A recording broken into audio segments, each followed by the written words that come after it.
Governor Bush, thank you so much for joining us here today. We're here to talk about a new book that's coming out of the George W. Bush Institute, and it is called the 4% Solution. Now, what does that mean?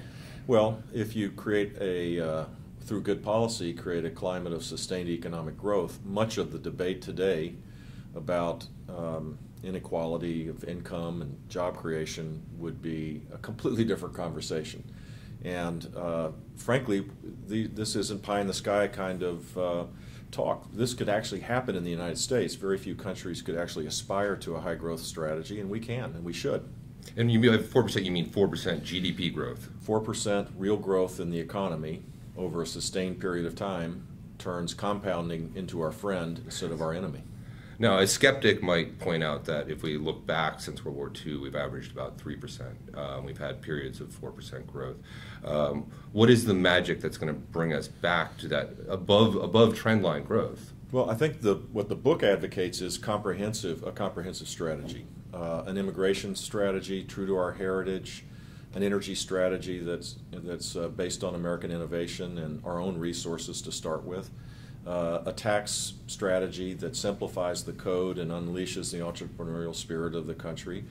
A regulatory strategy that deals with the fact that we haven't really reformed regulation. We've just added regulations on top of rules, and it's choking off sustained growth.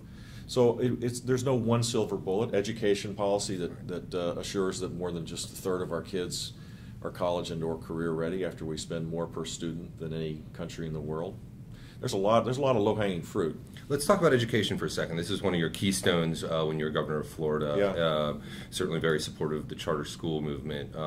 There's a very provocative, and this is it's amazingly intellectually hard-hitting book. There's a lot of really great contributors in there. And there's a chapter about education quality and education quality in the United States that bringing us up a few basic points would have this tremendous multiplier effect for the country. How do we get there? I mean, it's not spending more money on the schools. We've been doing that for years.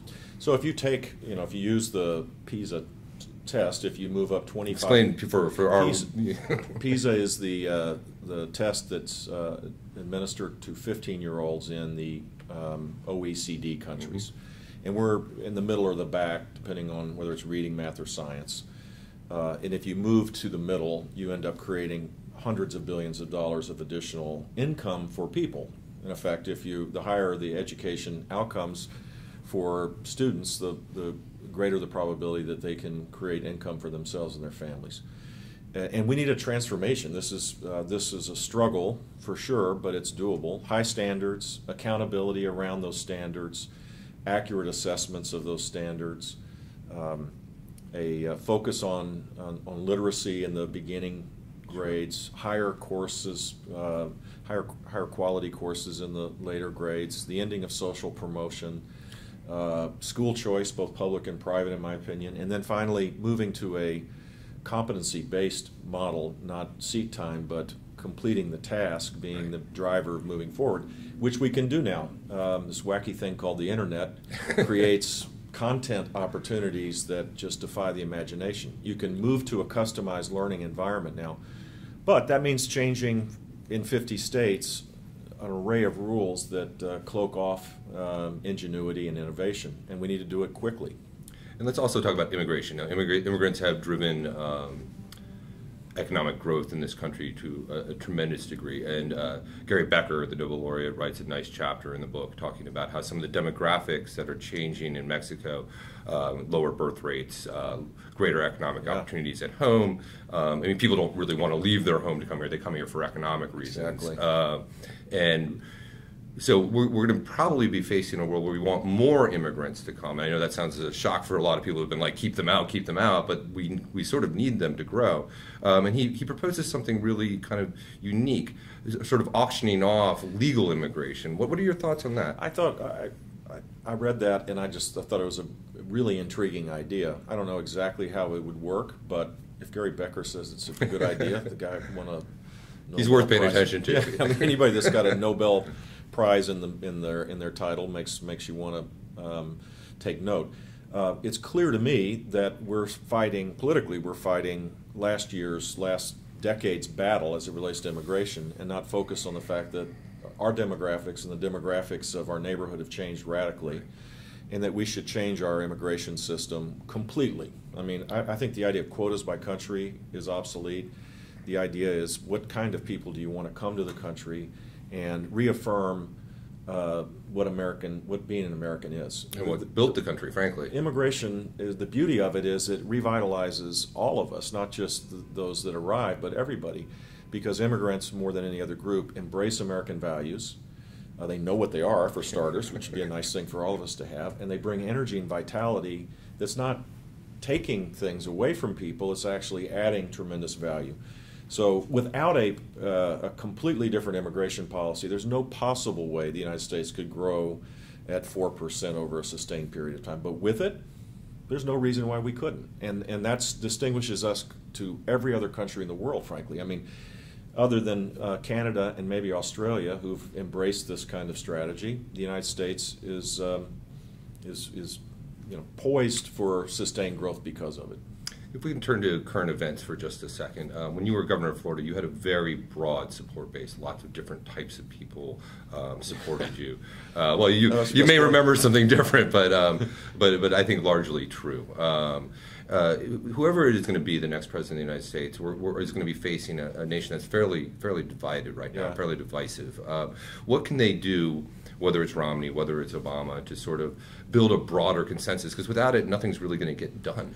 I think the problem in American politics today is that it's not solution oriented. It's jibber jabbering on both sides. It's just you're winning debating points rather than the efforts to try to lead to a consensus.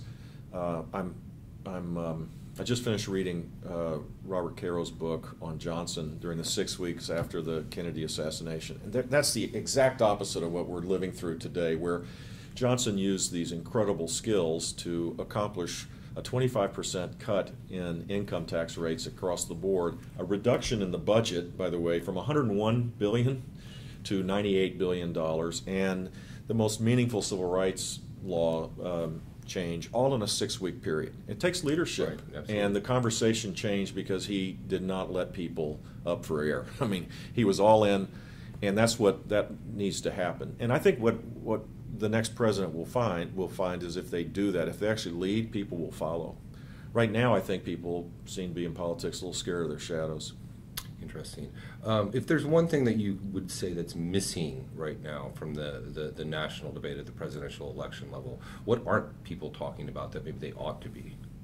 Well, to me, it's this conversation right here. If we're going to have a debate that looks more like Europe, where you're fighting between raising taxes and cutting spending and end up doing both, this austerity ends up creating a vortex downward.